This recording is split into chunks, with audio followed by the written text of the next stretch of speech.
Muhaimin মানে হচ্ছে the overseer, the observer, পর্যবেক্ষক, যিনি মনিটরিং করেন, আমাদের সব অ্যাক্টিভিটি তিনি মনিটরিং করেন। কোনোভাবে তার চোখকে ফাঁকি দেয়া যায় না। আল্লাহর চোখ ফাঁকি দেয়া যায়? আচ্ছা আওয়াজ করে বলেন তো, পুলিশ ভাইদের চোখ, পুলিশের চোখ মাঝে মাঝে ফাঁকি দেয়া যায় কি যায় না?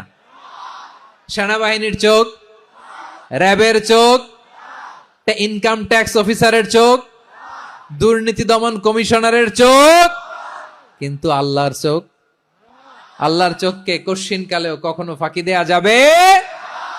যেখানেই যান, ঘরের ভেতরে ঢুকে জানলা লাগিয়ে দরজাটা লক করে যদি অন্যায় করেন, পাপ করেন, দুনিয়ার কোন চোখ দেখে নাই, দেখেছে কে? পর্দার আড়ালে যে যদি পাপ করেন, দেখে নাই, দেখেছে কে? গহীন সাগর তলে ঢুকেও যদি অন্যায় করেন, কেউ দেখে না, সেটা দেখেন কে? আপনি কি ভাবছেন আটলান্টিক মহাসাগরের ভিতরে চলে গেলে তারা আল্লাহ দেখবে না? আপনারা ওশেন গেট কোম্পানি নাম শুনছেন? ওশেন গেট, তারা এই যে টিটান সাবমার্সিবল একটা সাবমেরিনের মতো বানাইছিল, যেটা টাইটানিক জাহাজের ভগ্নাংশ দেখার জন্য অনেক লোক যে মারা গেছিল না, ওটা সাগরের একেবারে গহীনে চলে যায়। এই টিটান সাবমার্সিবল দিয়ে সাগরের একেবারে গহীনে চলে যাওয়া যায়।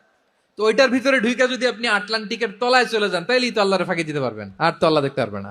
সাগরের অতল গহ্বরে চলে গেলেও, পাহাড়ের সুরঙ্গের ভেতরে ঢুকে গেলেও, মহাকাশ স্টেশন পাড়ি দিয়ে মঙ্গলে পাড়ি জমালেও আমার আল্লাহর চোখ কশ্চিন কালেও ফাঁকি দেয়া যাবে?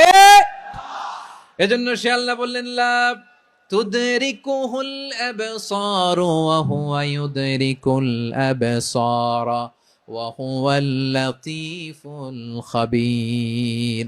আমার আল্লাহ দৃষ্টির আয়ত্তে নন, কিন্তু দুনিয়ার সব দৃষ্টি আমার আল্লাহর আয়ত্তে। সূক্ষ্মদর্শী, সূক্ষ্ম থেকে সূক্ষ্ম পাপ কাজ যেভাবে যেমনটি করেন সব দেখেন। মুখে না বললে অন্তরেও চিন্তা করলেও, অন্তরে চিন্তার উদ্রেক ঘটেছে, ওইটা তো কেউ জানে না, কিন্তু জানেন কে? এভাবে যিনি সূক্ষ্মভাবে মনিটর করেন, ওভারসি করেন, অবজারভেশন করেন, তার নাম হচ্ছে আল মুহাইমিন, পর্যবেক্ষক। আসুন আমাদের রবকে চিনি। কার সামনে কপাল ঘষে সেজদা দেন, তারে চিনে নেন। কার সামনে ফরিয়াদের দুই হাত উঠে কাঁদেন, দুই হাত তুলে রোনাজারি করেন, তাকে জেনে নেন। এই হচ্ছেন আল মুহাইমিন, দ্য অবজারভার, পর্যবেক্ষক। কেউ যেটা দেখে না সেটা দেখেন কে?